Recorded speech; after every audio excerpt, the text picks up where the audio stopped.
মীনাক্ষী মূলত অপরাধী সেই সকল কিছু জানা সত্ত্বেও এবার ইন্দ্রাণী গাঙ্গুলি স্বয়ং নিজেই মীনাক্ষীর অপরাধকে প্রশ্রয় দিয়ে আবারও মীনাক্ষীকে ক্ষমা করিয়ে দিয়ে বাড়িতে থাকার অনুমতি দিয়ে দিল। হ্যাঁ বন্ধুরা, ভিডিওতে লাইক দিয়ে দেখতে থাকুন।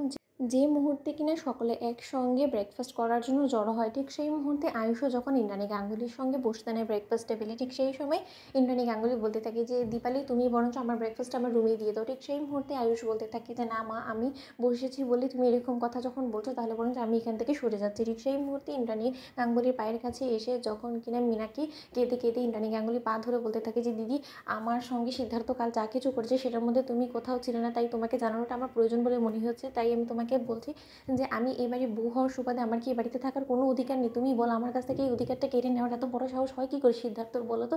ঠিক সেই মুহূর্তেই রাজ যখন বলতে থাকে যে মীনাক্ষী, তুমি কাল গোটা রাত বাড়ির বাইরে ছিলে, তার সত্ত্বেও তোমার লজ্জা শরম কোনো কিছু হলো না, তুমি তার সত্ত্বেও ফের আবার বাড়ির ভেতরে ঢুকে পড়েছো। কাল না সিদ্ধার্থ তোমাকে ঘাট ধাক্কা দিয়ে বাড়ি থেকে বার করে দিল।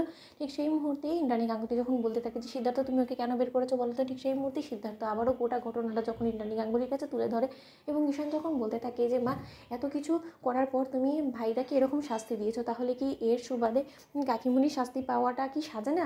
কাকিমুনি এত সহজে পার পেয়ে যাবে? ঠিক সেই মুহূর্তে ইন্দ্রাণী গাঙ্গুলি যখন বলতে থাকে যে ওঠ ছোটো ওঠ, এরকম করে স্নান না করে বাসি কাপড়ে ঘোরাফেরা করার কোনো প্রয়োজন নেই, তুই বরঞ্চ যা গিয়ে ফ্রেশ হয়ে নে। এবং সিদ্ধার্থ তোমাকে একটা কথা বলে রাখছি, ছোটো আর যাই কিছু করুক না কেন ও এবাড়ির বউ, এবং এবাড়ির বউকে কাল গোটা রাত তুমি বাড়ির বাইরে বের করে রেখেছো, সেটা কিন্তু তুমি একদম ঠিক কাজ করোনি। এবং ছোটো, তোর এরকম কান্নাকাটি করে আমার কাছে ক্ষমা চাওয়ার কোনো কিছু নেই, তুই বরঞ্চ যা গিয়ে ফ্রেশন আপ হয়ে ব্রেকফাস্ট করে নে।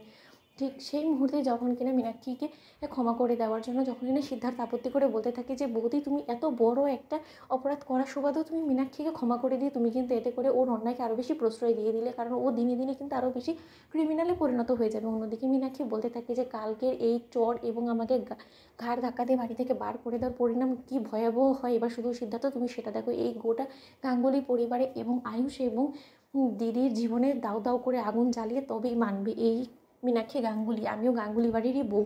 ঠিক সেই মুহূর্তেই যখন কিনা মীনাক্ষী বলতে থাকে যে দিদি, আমি কোনো দিন আর এরকম অপরাধ করবো না। ঠিক সেই মুহূর্তেই যখন ইন্দ্রাণী গাঙ্গুলিকে সিদ্ধার্থ বলতে থাকে যে বৌদি, তুমি কেন এই কাজটা ঠিক করলে? ঠিক সেই মুহূর্তে ইন্দ্রাণী গাঙ্গুলি বলতে থাকে যে কী বা করতে পারতাম বলো তো, যেখানে কিনা আমি যাকে 10 মাস 10 দিন গর্ভে ধারণ করেছিলাম সেই যখন আমার সঙ্গে বিশ্বাসঘাতকতার মতন একটা কাজ করতে পারে, সেই যখন আমাকে ঠকাতে পারে, তাহলে এখানে তো ও হলো কি তোমার স্ত্রী, আমার দেওরের বউ যদি আমার সঙ্গে এরকমটা করে তাহলে এটাতে আমার খুব একটা তো আঘাত পাওয়ার কোনো কথা নেই। এবং আয়ুষ এত বড় একটা মিথ্যাচার করেও এই বাড়িতে থাকতে পারলে তাহলে মীনাক্ষী কেন থাকতে পারবে না বলো তো?